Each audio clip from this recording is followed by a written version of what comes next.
Great. Hello, everyone. Hello. So, I'm sorry for canceling the last lecture. I was trapped in the Midwest snow.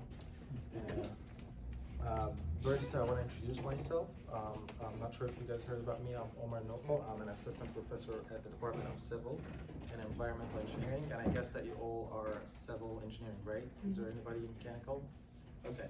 So, I'm gonna know your names. I know we have like 65 students. We're gonna have a lot of quizzes, exams. I'm gonna see your names a lot.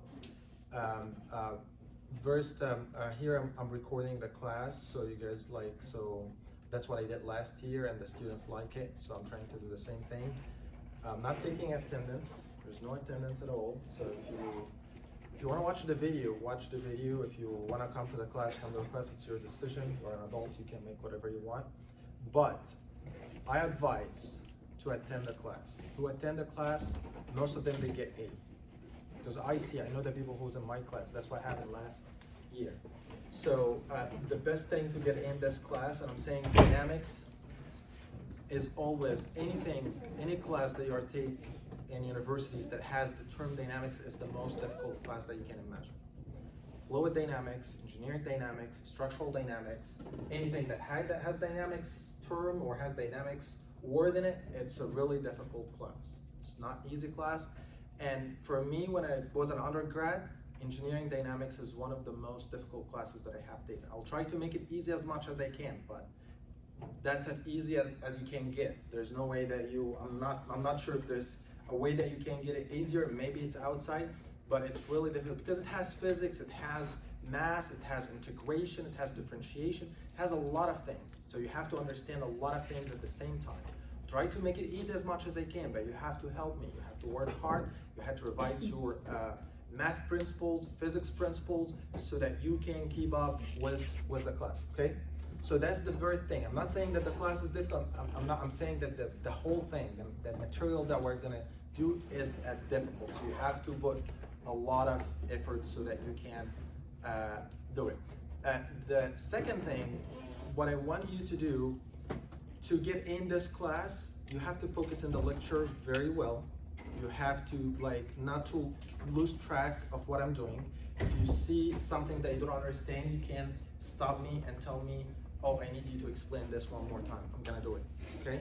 So you need to focus in the class. I'm gonna provide notes after each class. So on Canvas, you're gonna have a week, on modules, you're gonna have week 1 lectures. You're gonna find the class notes, but I also recommend that you write with me because writing is gonna make you focus, okay? So write with me, but also maybe after you go home, you try to track something that you missed, something that you try to focus on in the class and you missed writing it, so you can double check my notes. Also, you can check the recording. So you have all the resources in the world that can help you to understand the material.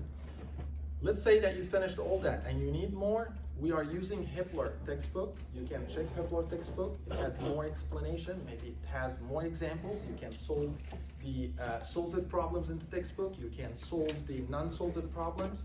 So there's a lot of resources out there that can help you to get through the material. The second thing, as you said, I'm trying to provide everything for you. The class is big. I'm treating you with respect. I would expect the same. No cell phones, no checking, no scrolling during the class. You have an urgent, you are addicted to the phone, you can go out, do whatever you want, and then you come back, okay? No side talks, okay? No side talks. If there's something that you don't understand, ask me. I'm gonna stop the whole thing. I'm gonna answer your question. You don't have to ask your friend, because it's a big class. If everyone is stopped and asking his classmate about something, we're not gonna have a class, okay? All right, the grades for this class, we have 5% on homeworks. Why it's low, why it's not a big chunk of the points, because you guys know what you guys do with the homework, so it's just 5% of the class grade in the homework. But we have a lot of homework. I'm not sure, maybe 10. Everyone is gonna have a half point, but you need these points so that you can get the A or you can get the grade that you're looking for. 15% on quizzes. If you attend a class, the idea of the quiz is gonna be in the lecture, okay? Just focus in the lecture, and the same thing that I'm saying in the lecture is gonna be in the quiz. If you didn't focus on the lecture, or you didn't study the lecture very well, you might miss the quiz, okay? So that's for the quizzes, it's a 15%. We have 2 midterms. Each midterm is 25% of the points, okay? And then at the end of the semester, we have a final exam that has 30%. Is that clear? Does anybody have any question?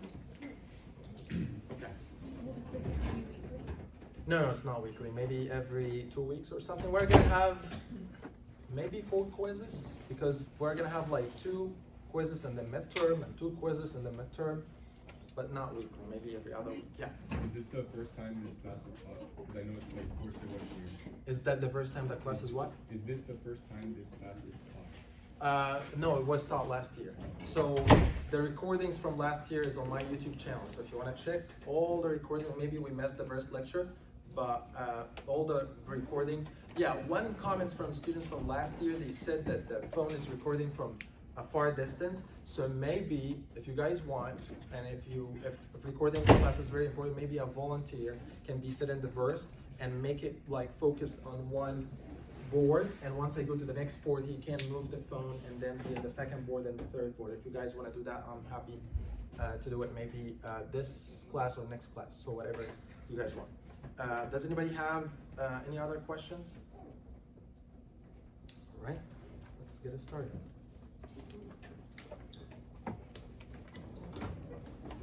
So I had a class before this, so might I lose my voice during the class? So hopefully not. The quizzes are gonna be on Canvas. The midterms are gonna be here. Like it's gonna be in this class.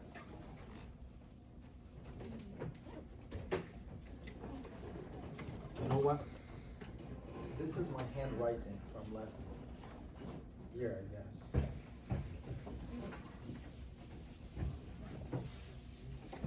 Okay. So let's start by brief introduction. You guys all take statics, right?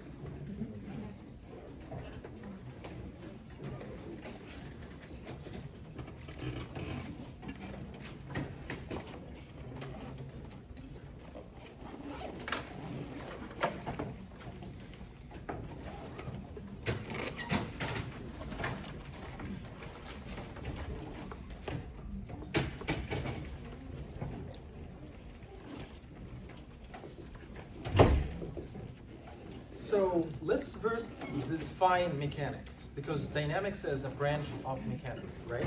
So mechanics is a branch of physical science that concerned about bodies and particles, and the state of motions and rest, the state of motions and rest of the bodies and particles under forces, okay?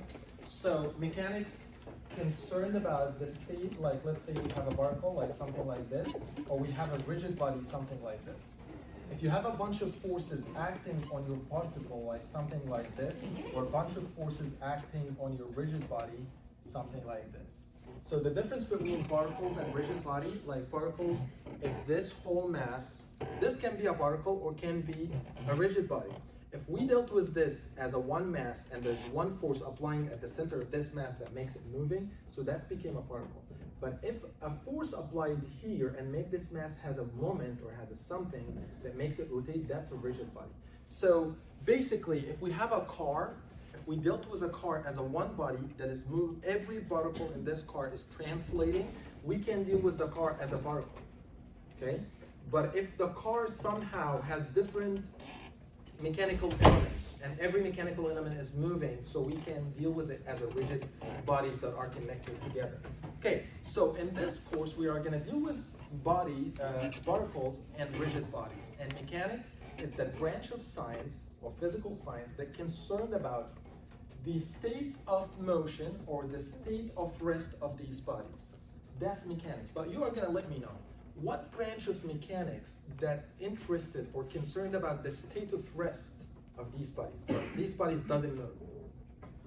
Statics, right? So statics is all about bodies that are at rest, are not moving. Dynamics, what we are going to do in this class, we are concerned about the state of moving of these particles.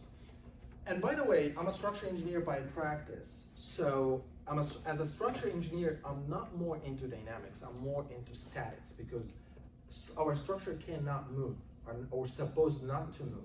Like if you are building a bridge and this bridge is moving, so that's not a structure anymore, that's a mechanism. And we call it unstable structures. So as a structure engineer, I deal with more with the statics. If I'm making a truss, I want this truss to be stable, to hold the structure, so that's why we did statics analysis. But dynamics is more about applications, more in mechanical engineering. So mechanical engineers, they have a lot of moving body, they have mechanisms, so they are interested in the state of moving of the bodies.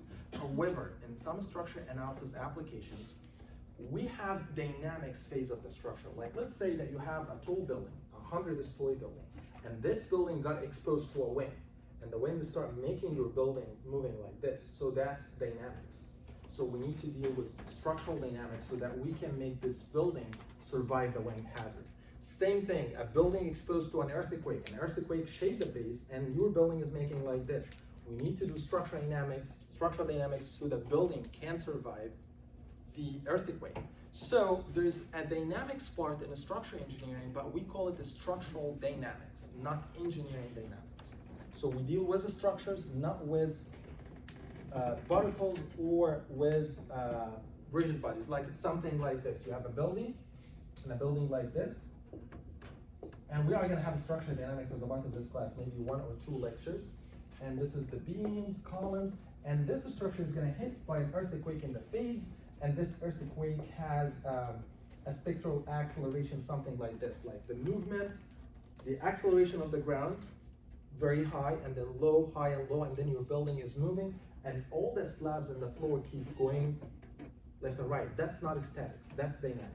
We need to design these buildings to survive the dynamic movement. So we design them to survive the static loads and dynamic loads. You guys can tell me what static loads that buildings may have? If I have a building, it's a static under what loads?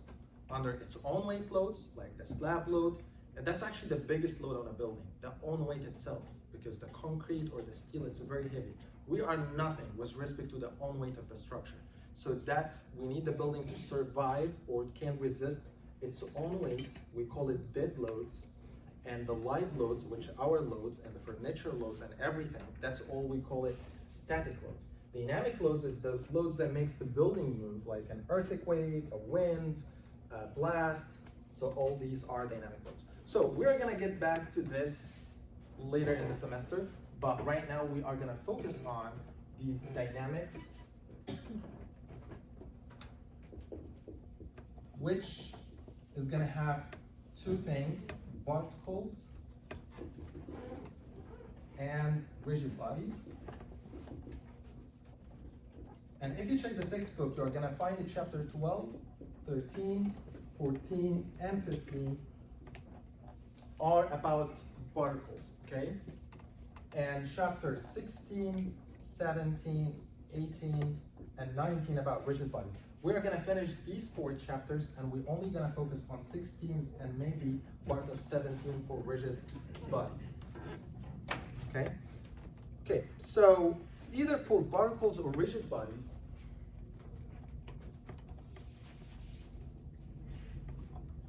we are gonna study 2 things about particles. Something is called kinematics, and another thing is called kinetics. So for kinematics, we are interested into the displacement, the velocity, and the acceleration of a rigid body.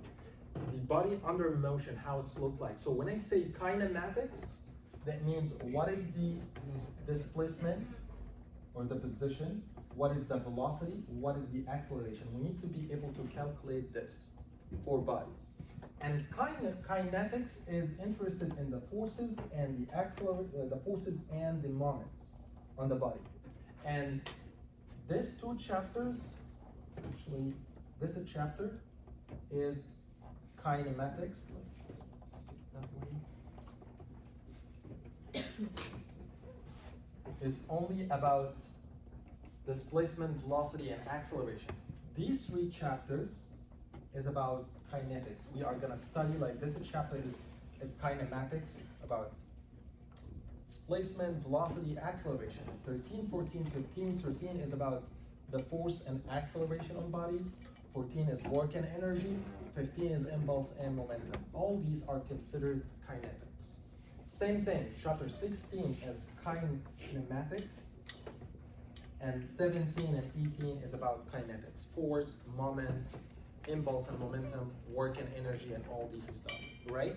So that's what we are gonna deal with dynamics, right? You guys in the statics, you did equilibrium of forces, you did a lot of these stuff. Here's more, everything's moving. That's what makes it more difficult. All right, so a little bit of historical contribution to the dynamics literature. If you guys know the Galileo Galilei, so did you hear about this scientist? He's an Italian physician, physicist. This guy had the first major contribution to the dynamic literature. He's the one who invented the pendulum, and that's actually what lead to the the watches, so people start tracking the time. That was in the late 50s, early 60s. He's the one that has early contribution to the dynamic engineering, dynamics literature. And then Isaac Newton, after him in the early 60s, late 70s, he started to provide some relationships between the motion and forces. He started to look to relate between them, and he has the Isaac Newton 3 law of motion. Do you guys know what are they? We have 3. We have law number 1.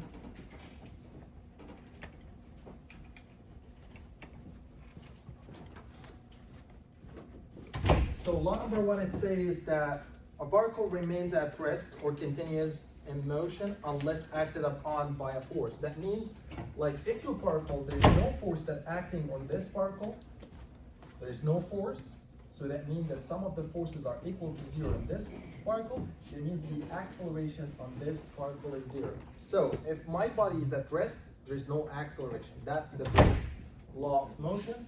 The second law of motion for Isaac Newton is saying that a particle, the acceleration of a particle is proportional to the resultant of forces. So if a body is moving like this, and it has an acceleration A, and there's a force applying on this body to move, so the force is proportional to the acceleration on this body, and the proportionality factor is the mass. So F is equal to the mass multiplied by the acceleration. That's the second law of motion. The third law of motion,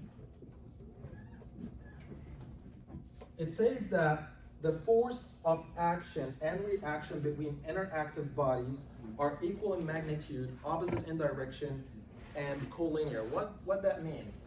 The third law, let's say that you have a wall, and this wall there is a spring here, and there's a body attached to this spring, and there's a force applying here, F.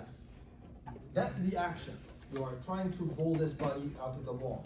The reaction, the wall is making a reaction like this.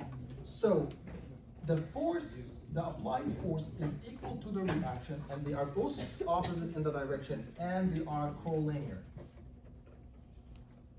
equal to the negative R vector.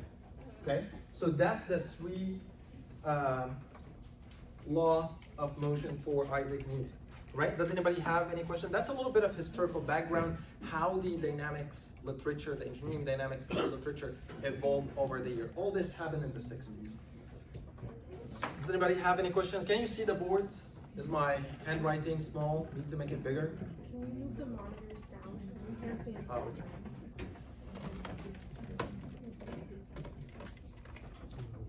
How down? I think like this. Is that much better? I know. Yeah, I think you can rotate that.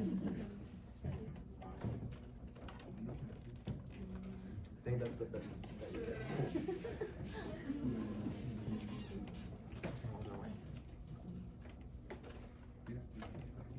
Right, I'll try to write here more. but you guys will be having problem, right? Okay, I'll try to switch. Okay, so chapter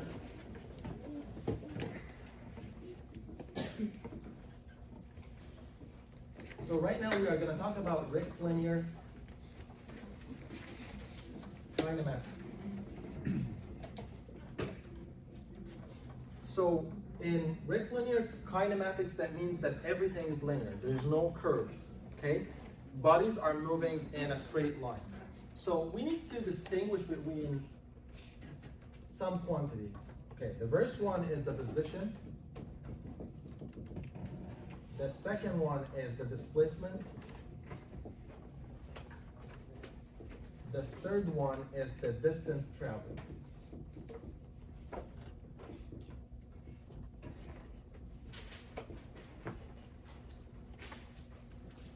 All right, let's say that I have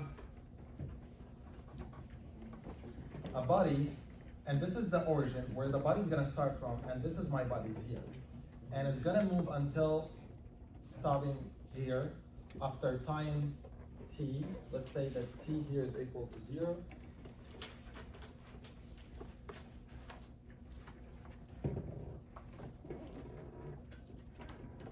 And this is t equal to 6 seconds. And this cut a distance, let's say it made it in 2, like verse came here, and cut distance s until it stopped here.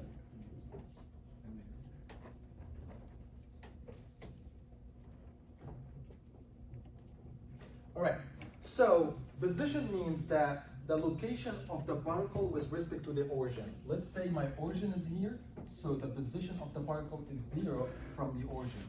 When it comes here, it cut distance s from the origin. So position, we can name it like as the location of the particle at any instant with respect to an origin O, okay? That's the position. So what is the difference between the displacement and the position? Displacement is the change in the particle position. Okay, let's say that my particle is at 0 and went here. What is the displacement that this particle cut to get here? Is s, right? But let's say that my particle came here and returned it back to 0. What is the displacement? 0, because it came back to the same position. So that's the difference between the position and the displacement, okay? So position is the location of the particle with respect to 0. Displacement is the difference or the change in the particle position from the start to the end. Okay, so let's say that my particle came here at s and then came here at s dash. So let's say that my start is here and my end is here. So delta S, which is the displacement, it's S minus S dash, okay? So, and this part is the delta S, the change in position from this location to this location. But if I'm looking at this location S, so I'm gonna say that the position of this particle is started at S. What is the distance to travel? The distance to travel is the total distance that this particle did. Okay, so let's say that my body started moving here and cut the first distance s and then went here. So what is the total distance traveled? S dash, right? It did this and then did delta s. But let's say that my particle moved that way, 2 meters. And then went back that way 2 meters, and then went that back like forward 10 meters. What is the total distance traveled? 2 plus 2, 4 plus 10 is 14 meters, because that is the total distance traveled. But if I'm looking at the displacement, it starts from here and it ends here. That's 10 meters, right? That's what I'm caring about. I don't care that I went back there and I came back here to my origin, and then this positive, negative, they slash each other, okay? So that is the difference between the distance traveled, and we call this ST. That's the total distance cut by a body. So you guys understand position, displacement, and distance traveled. The next three quantities that we need to discuss is related to velocity. There's something that's called instantaneous velocity.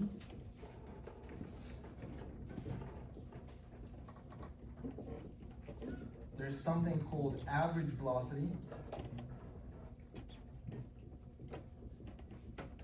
And there's something average speed.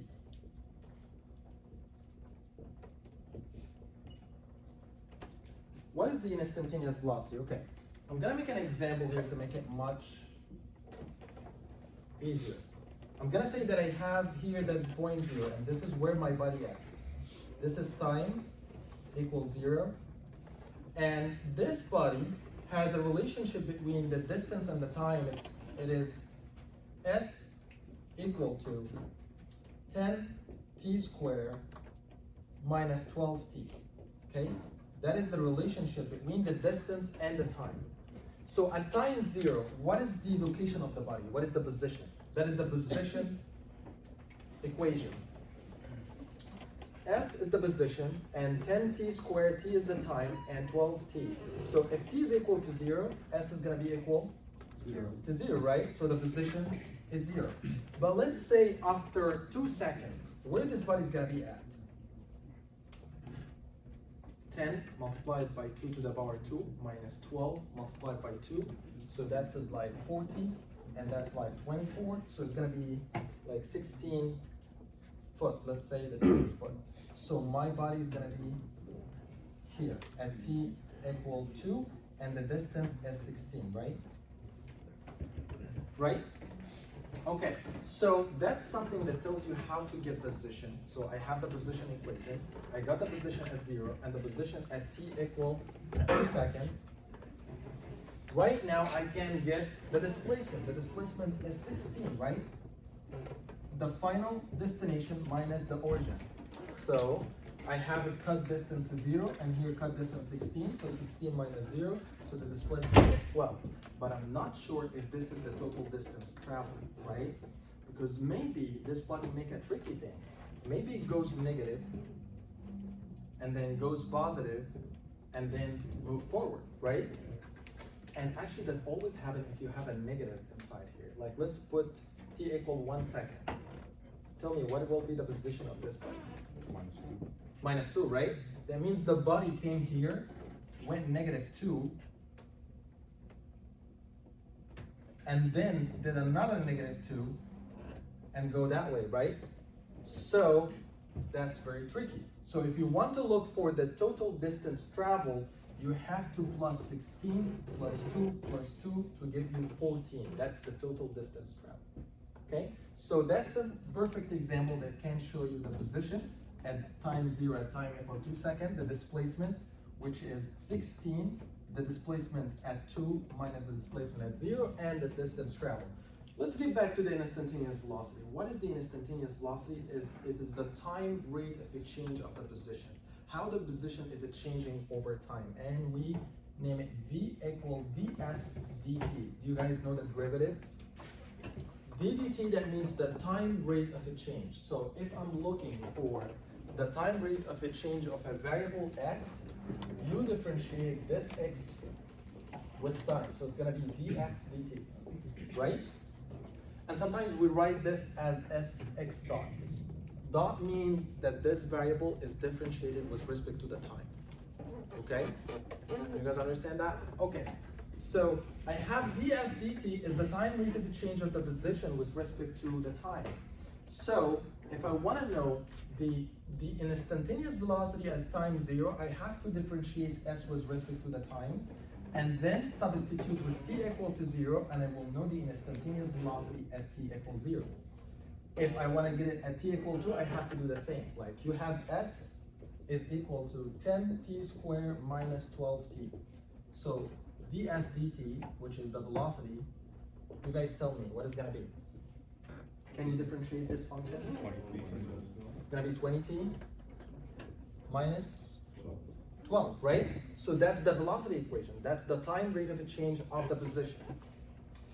Okay, so if you want at time equals 0, t equals 0, if you substitute here t equals 0, the velocity is positive or negative? Negative what? 12. That means that this body is moving that way with 12 meters per second, right? But if you substitute at 1 second here, like after 1 second, this body is gonna come here. If you substitute with 1 second, it's gonna be 20 minus 12, it's gonna be 8. That means that the body changes the velocity direction to 8 meters per second in the positive direction, okay? So that's what we call an instantaneous velocity. Keep it changing at each instant, 0, 1, and 2 seconds and moving forward. And it's linearly increasing over time because here, this is a linear function multiplied by t. So if 1 second, this is gonna be 20.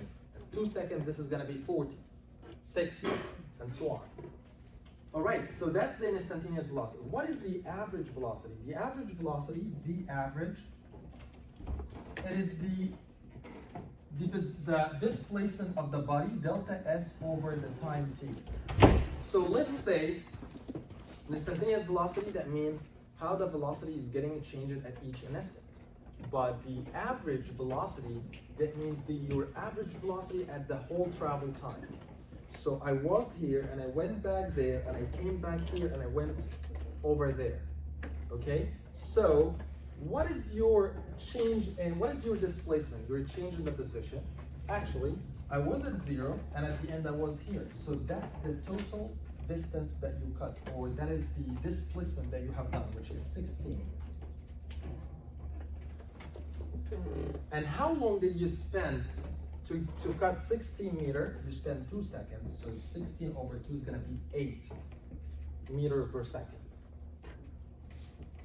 All right, so that is, the average is the displacement over the time. That's not an instant velocity, that's your average velocity to cut the distance from here to here.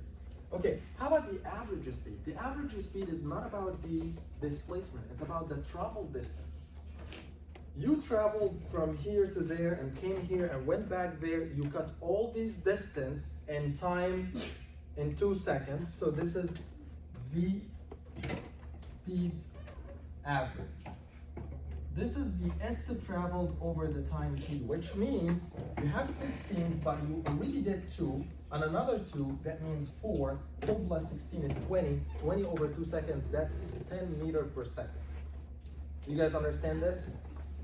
Instantaneous velocity, and average speed. Like let's say that you went to Fort Lauderdale to do something, and then you went to Naples to do something. So you see all the travel distance, sum them together, and divide them over the time. It doesn't matter if you went back and forth, so you cut every distance that you cut mattered when it comes to average speed. So speed is different than the velocity. Can you write the equation for average speed over here? So we can see it.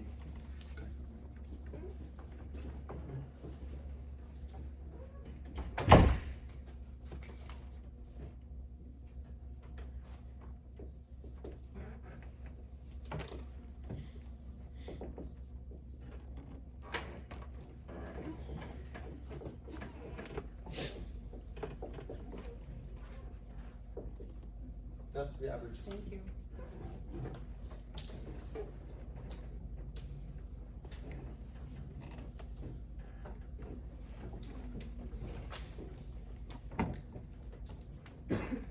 All right, let's talk about the acceleration.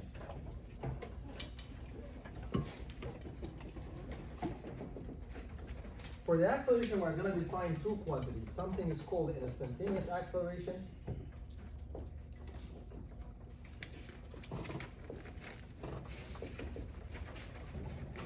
And number 2, average acceleration.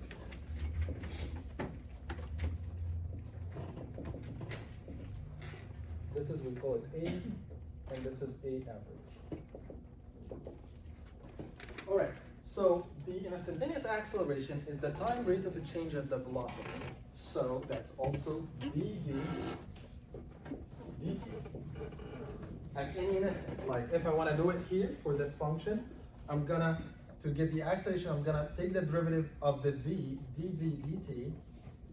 Can you take the derivative of this function? 20t minus 12.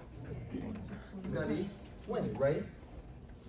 And that's constant. That means the acceleration of the body is constant 20 over the entire motion. So I basically take the derivative of this. All right. So look at this.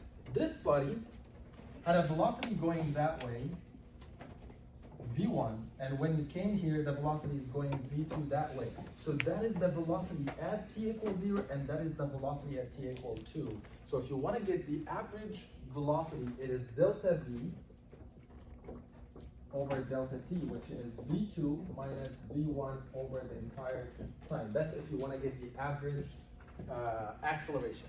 You take the velocity at the start and the velocity at the end, subtract them and divide them over time, you are going to get the average acceleration over the entire motion.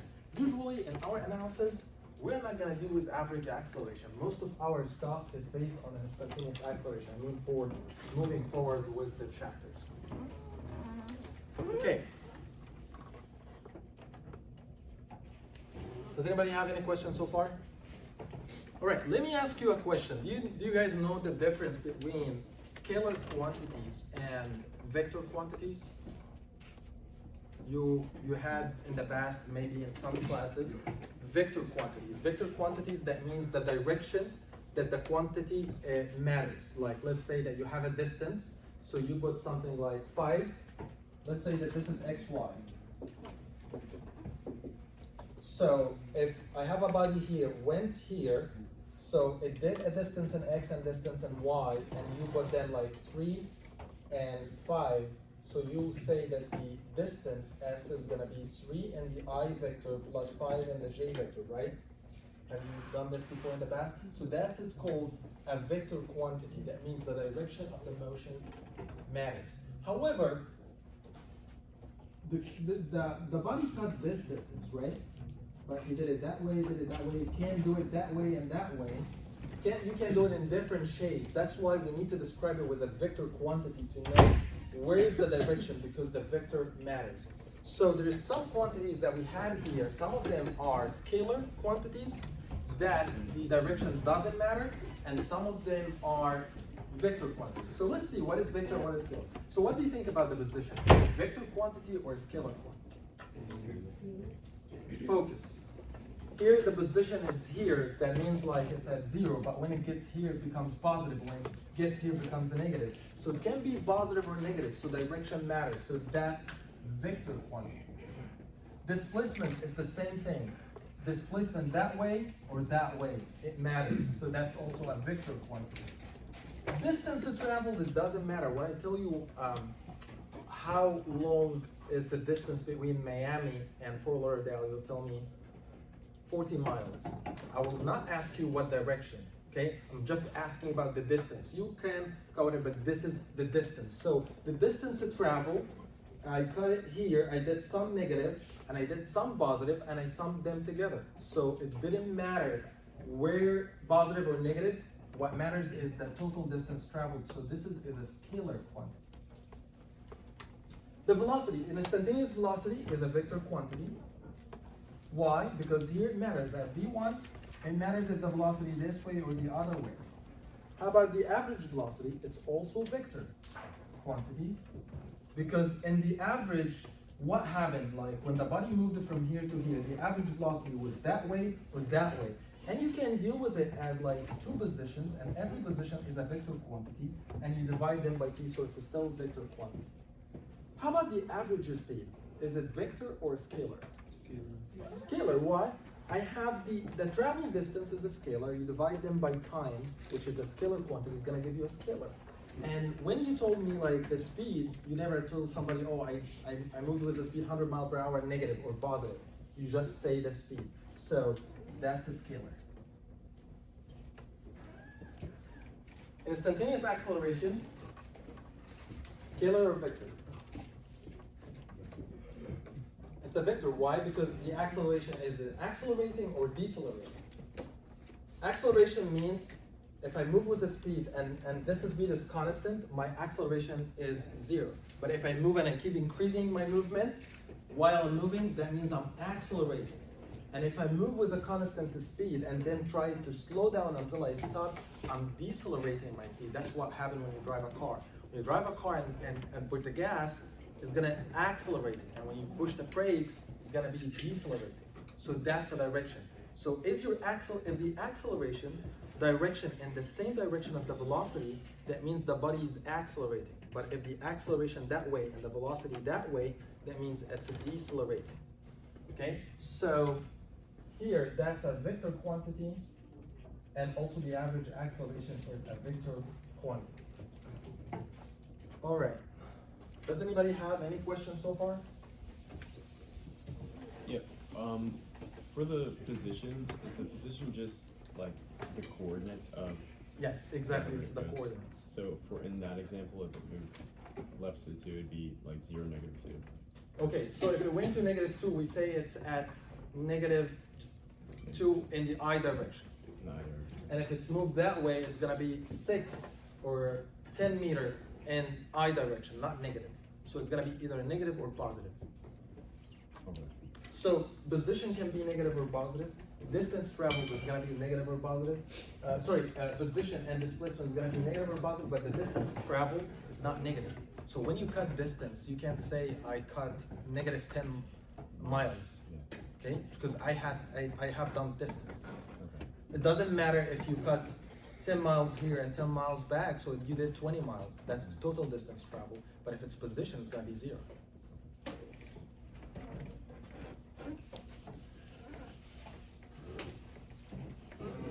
All right, so what I'm gonna do right now, I'm gonna drive some equations that are very important to solve problems. And you need to understand where these equations come from. You're gonna have, I'm gonna provide you with an equation sheet that's gonna have all the equations in the class.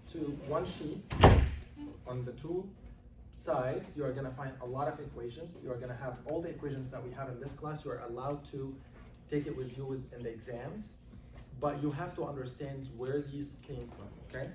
So,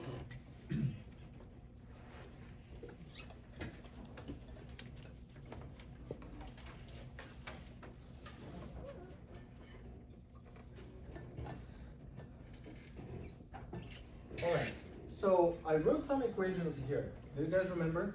We have S. What is S? It's the position, right?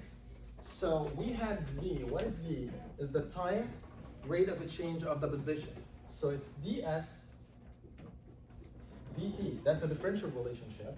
And we can write it as an S dot. By the way, we only do S dot if it's the variable is differentiated with t. Like if, let's say if we said ds dx, that's not dot, okay? All right, acceleration is the time rate of a change of v. So we have dv dt, and we can call this v dot. We got all this, right? Okay.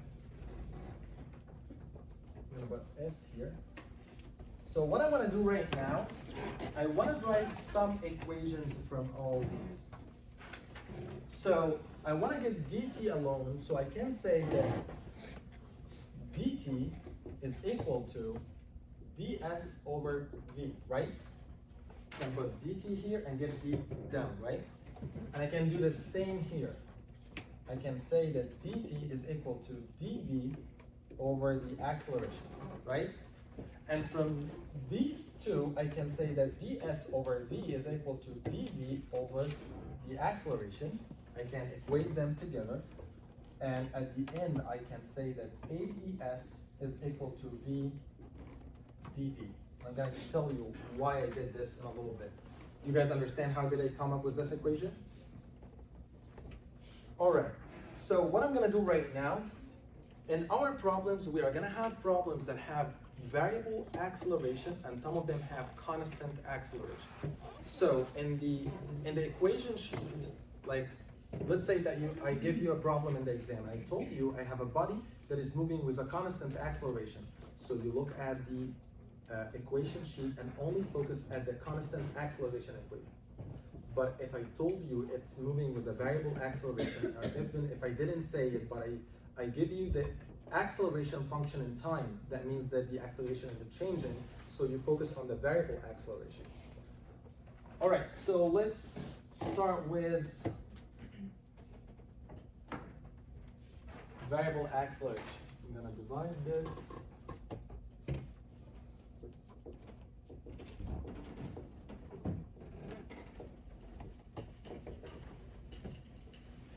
All right, so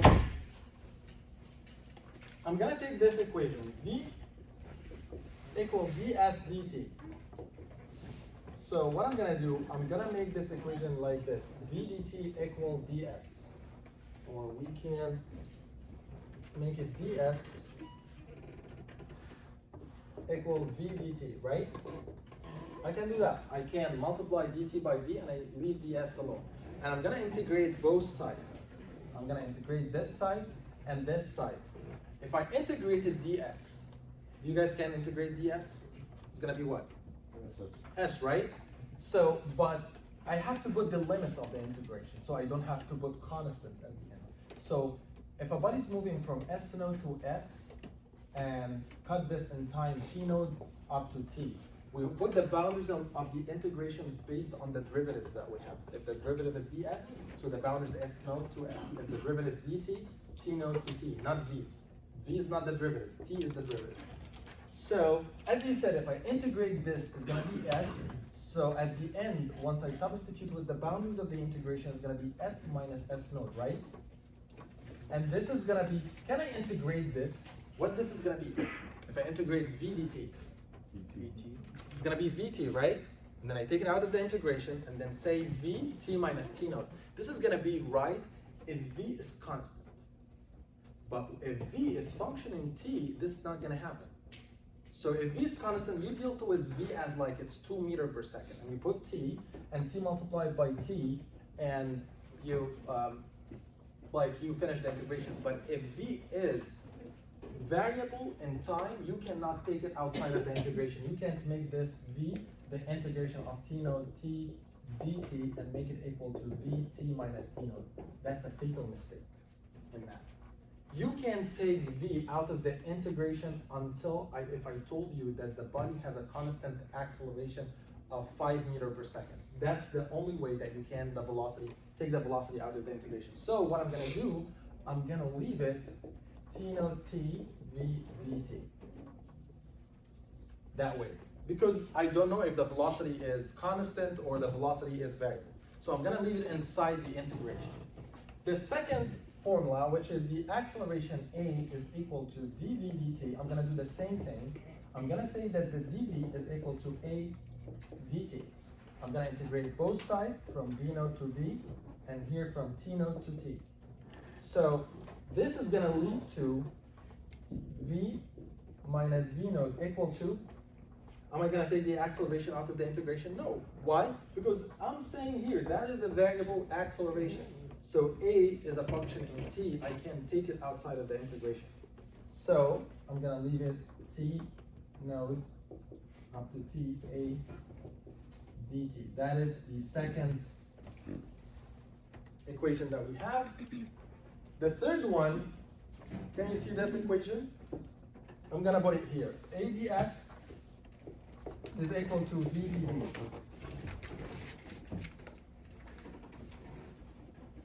I'm gonna integrate both sides. Can you guys tell me what is the boundaries of this integration? That's not the S and V node. Excellent. S node to S. What is the boundaries here? V node to V. All right. So I can integrate this because right now I have V and I have dV. So it's like I'm saying integrate x dx. Can you guys integrate x dx?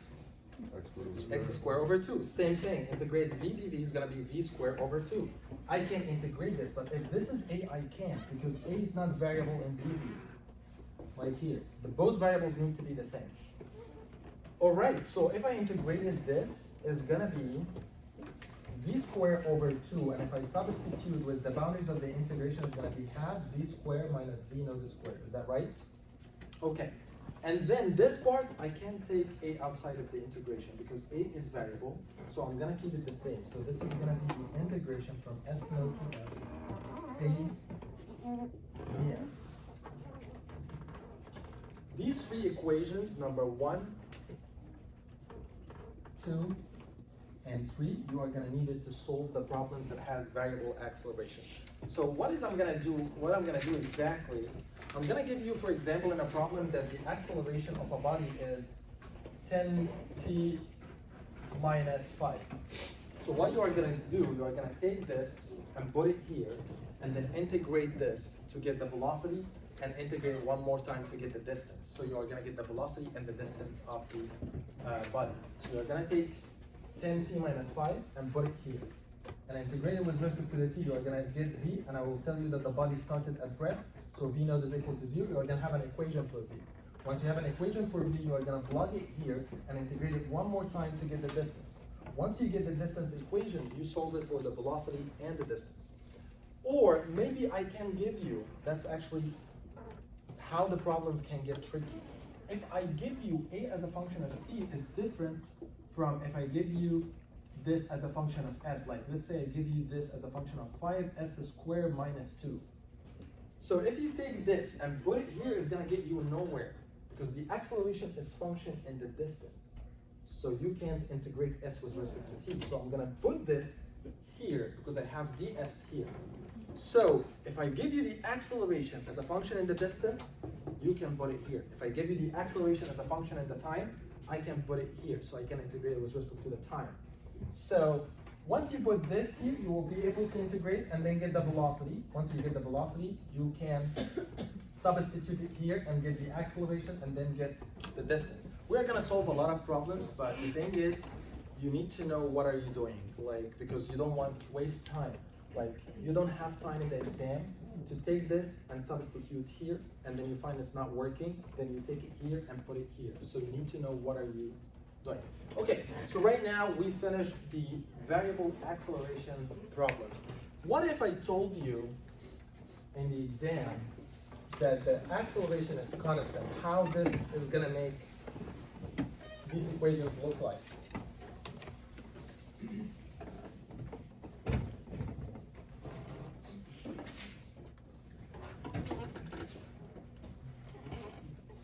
So it's right here, constant acceleration.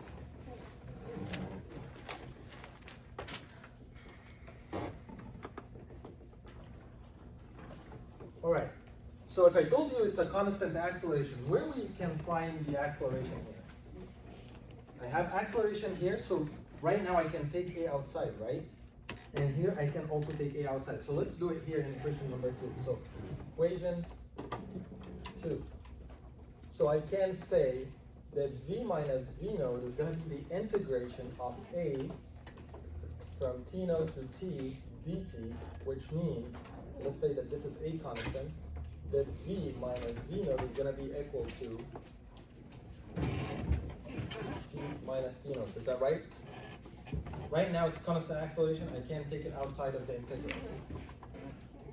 So I can have an equation for the velocity v equal v naught plus a constant t minus t naught. That is the first equation of the velocity if you have constant acceleration. So if I have a problem and I told you that the body started at rest means that v naught is equal to 0 and t naught is equal to 0. With a constant acceleration 2, find the velocity at time t equal 2. So it's going to be 2 multiplied by 2 is going to be 4. Very easy. We're going to see it in the problem, but that's, I'm saying how's the problem is going to get easy. Okay. All right. So right now we have the velocity equation as a function in t. We can plug it here. So right now I can say in equation 1,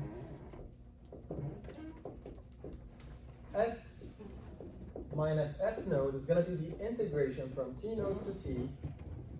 I can put v equal to v naught plus a constant t minus t naught, all this integrated with respect to dt. So v naught is usually constant. Like let's say the body started at velocity 5 meters per second. So I'm integrating constant with respect to dt. So this is going to be v naught multiplied by t. When you substitute with the boundaries of the integration, it's going to be t minus t naught. Same thing here. You integrate ac multiplied by t. So this is going to be plus ac t squared over 2. And then the thing is, can be dealt to as a constant, but to do this, like we put this as a t again, like put this as a function of t without the boundary of the condition, because we already have the boundaries of conditions here. So at the end, you will find out that you have this as AC over 2, you have t squared minus t naught squared. All right, so let's say you should be able to do these integrations by yourself. Like go home and try to plug these equations, do it step by step, and find out how you can get this equation. At the end of the day, I want you to know how to use these equations. How at the end of the day, you use s minus s naught equal to v naught t minus t naught plus ac over 2 t squared t naught squared. This is this equation if you have a constant acceleration. Equation 3, you are going to do the same thing. Equation 3. So you're going to have half v squared, v naught is square, and a is constant, so you can take a outside the integration, and then you integrate s is going to be s minus s naught. Alright? Is everything clear? This, before you wanted to integrate a with ds, but I told you no because it's a variable, we have to keep it inside. So I take it out when it's constant, I integrate the s is going to be s minus s naught. So that is the main equations that we need to solve kinematics. Because all the problems is going to be find the position, find the velocity, find the acceleration. I give you velocity, find position and acceleration. I give you acceleration, find velocity and position. Okay? So you know where to plug the velocity so you can get the acceleration and position. But to just, let's,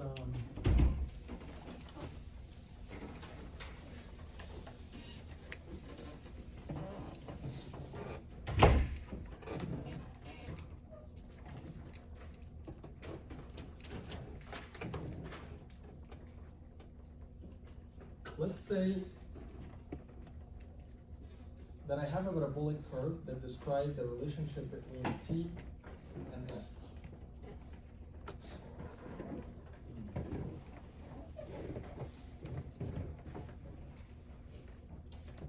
Let's say s equal to negative 5t squared plus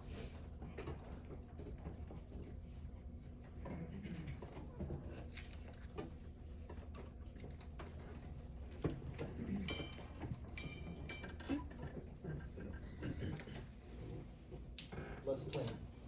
Okay, let's draw this. At t equal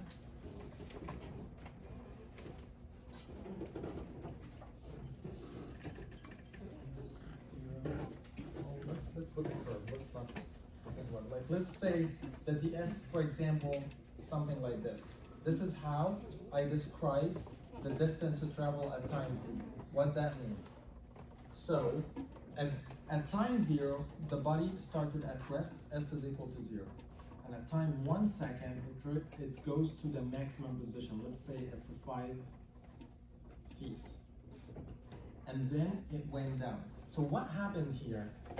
The body keeps going positive position and then went back to negative positions. But what we want to know, can you tell me if this body,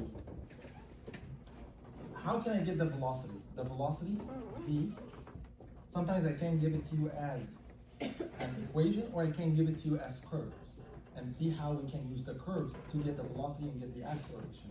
We know that the velocity is ds dt, right? Which is the slope of this curve. Like if you get to the slope here, the slope is, here is dt and here is ds. So if you get the slope here, the slope here is 0, and then, no, the slope here is like at the maximum, and then the slope is decreasing, decreasing, decreasing, decreasing, until the slope here is 0. So the velocity was the highest here, and then it gets lower, lower, lower, lower, until the slope of the line is 0, right? And then the velocity keeps moving until you get back to something like this. So the slope of this curve is gonna give you the velocity. All right, let's say that this is function and like the s is function in the time, and this is like, let's say a t squared plus b. So this is the second degree, right? If you want to get the velocity, what is the degree of the equation is going to look like? Time and velocity. This is second degree. So the velocity is going to be first degree, right? When you differentiate ds dt, so when I differentiate this, this is going to be 2at and this is going to be 0. So this is going to be 2at, right? It's going to be linear. And the linear is going to be something that is decreasing. Like, let's say the velocity here was maximum. Like, let's say it was here.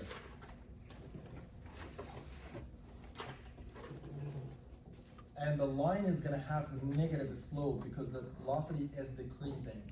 Whereas the velocity was the highest, and then it kept decreasing until it become to 0 at a specific point at time t equal to 1 second.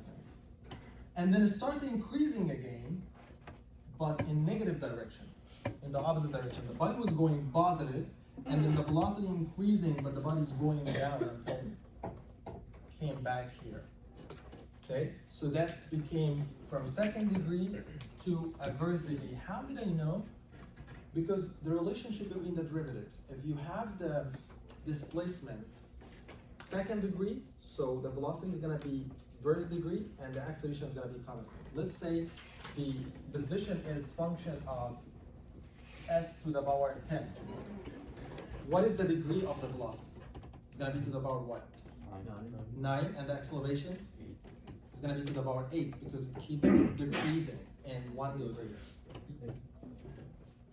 Okay, so if I want to do the acceleration, this is the time, and this is the acceleration. I have this as second degree, and I have this as first degree, so the acceleration is going to be constant.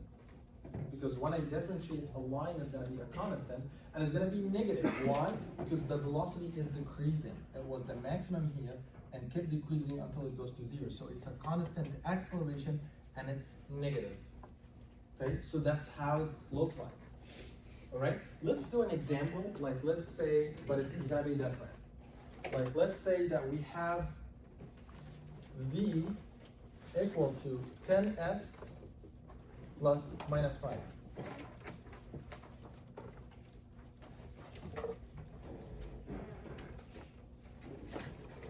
So let's plot this. I'm gonna plot the velocity with the displacement. By the way, this is velocity and displacement, not velocity and time. So at s equals 0, the velocity was negative 5. At s equal 1, the velocity was 1 multiplied by 10, 10 minus 5 is gonna be 5. At s equal 2, is gonna be 2 multiplied by 10, 20, minus 5 is gonna be 15. So it's gonna be something like this. And this is 15. And this is 5. That's how's the relationship between v and s. But let's say I want the relationship between the acceleration and at s. Like I want to get the acceleration. To get the acceleration, you have to get dv dt, right? That's what the acceleration equal to. But before I do this, I want to do something. If I have a function y equal to 10x squared plus 3, and I want to get the differentiation of y with respect to x, you guys can do that? What is it? 20. 20x plus 0, right? What if I want to get dy dt? Can you guys do that? It's the same thing. You are gonna differentiate here. I differentiated x with respect to x. So if you differentiate dx will give you 1. That's why when you said 20x and here dx, that's 1. We didn't write it. But here, you are gonna differentiate this with respect to dt, it's gonna be the same thing. 2 multiplied by 10 is 20, x multiplied by dx dt. Okay, that's what we do when we have differentiating with respect to different variables. I'm gonna show you another example. Let's write it.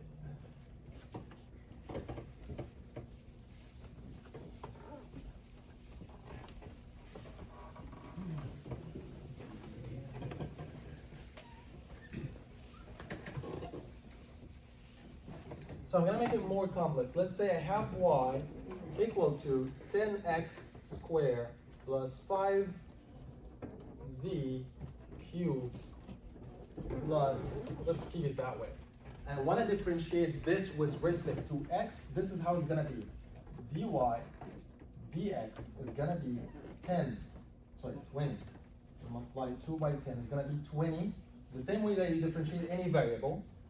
2 by 10 is 20, x multiplied by dx dx.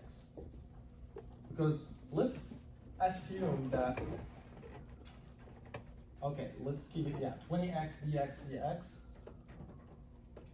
So what we do is, you very differentiate like differentiating any other formula. You take the 2, multiply by 10, and then multiply it by x once it gets reduced, and then at the end, you differentiate what is inside the function. So d dx with respect to x.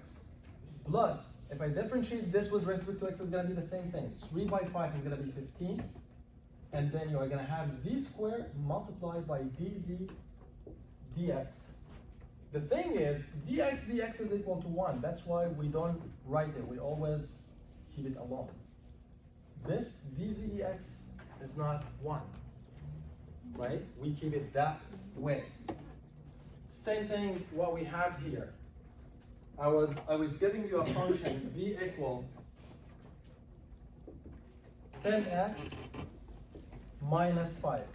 And I want to differentiate dv with respect to ds. Look what's going to happen. This is equal to 10. Just 10. How it became 10? Because it was 10 ds with respect to s. What is the time rate of exchange of the displacement with the displacement? It's 1. Okay, so that's why we don't write it. But I'm not interested in dv ds. I'm interested in dv dt because that's what is the acceleration is. So this is gonna be 10 ds with respect to dt. So you differentiate 10, and at the end, if this variable is the same as the variable that you are differentiating for, so it's gonna be 1. But if it's different from the variable that you are differentiating with, so it's gonna be ds dt. So what is going to happen now, this is going to be a equal to 10 multiplied by ds dt. Do you guys know what is ds dt is? The time rate of the position with respect to the time. What is it? Velocity. That's the velocity. So a is equal to 10 multiplied by the velocity, which is 10s minus 5. So this is going to be 10 multiplied by 10s minus 5 is going to be 100s minus 50. So this is how I got the acceleration with respect to s. You guys understand this? Is that easy, difficult? Okay, so right now I have this function. I can right now plot the acceleration with the time. So a and the time t. So basically at, sorry, not t, with s. With s you have, let's say s equal to 0. So you have acceleration is equal to negative 50. And if it's s equal to 1, it's going to be positive 50. So it's going to be linear as well. It's going to be something like this. So here's 1 second, and here's, 1 meter, and here's 2 meter. And this is going to be 50. And this is going to be 150. So I plot them together. Do you guys understand this? I just want to make sure that you know what are you taking derivative with. If you are taking derivative with respect to the time, and the variable here is not in the time, so at the end you have to put ds dt. But if it's ds with respect to ds is going to be 1, that's why we don't put it. That's why every time when I ask you differentiate let's say you have y 5x squared, and I tell you differentiate this with respect to dx. You say 2, 5 is gonna be 10x. That's easy, right? Because you didn't put at the end dx with respect to dx because you know that this is equal to 1. That's why we did it that way. But if I told you differentiate the same function dy with respect to t is gonna be the same thing. 10x multiplied by dx dt at the end. Because you are differentiating with respect to a variable different from the variable of the equation. Okay? Alright, so I'm gonna leave it here right now. Next time, I'm gonna write these equations again. You know, like, so what you're gonna practice today, you're gonna take this home and know how I develop these equations and then these equations. And next time we're gonna solve problems, how we can use this equation to solve like kinematics problems, okay? All right, see you guys next time.